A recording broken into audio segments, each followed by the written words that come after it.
Hello বন্ধুরা, তো তোমরা সবাই কেমন আছো? আশা করছি খুব ভালো আছো। তো আমরাও কিন্তু অনেক ভালো আছি। তো আমি এখনই কাজ থেকে বাড়ি আসলাম, এসে আমার খুব খিদে পেয়ে গেছে।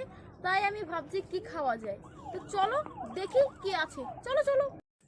তারপরে দেখছি আমাদের এখানে আমার মা বানিয়ে গেছে পাস্তা। তো আমরা খাবো পাস্তা গরম গরম। তো দেখতেই পাচ্ছ, তারপরে নিয়ে নিয়েছি প্লেটে। আর দেখতেই পাচ্ছ প্রচণ্ড খিদে লেগেছে, তো আমি সামনে যেটাই পেলাম সেটাই আমাকে খেতে হচ্ছে।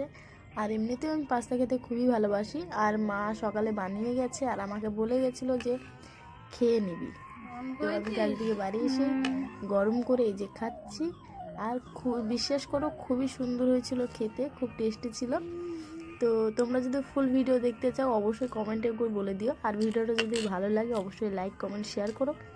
চ্যানেলে নতুন হলে অবশ্যই সাবস্ক্রাইব করে পাশে থেকো। তো চলো আরও একটা নতুন ভিডিওর সাথে দেখা হচ্ছে, ততক্ষণ টাটা।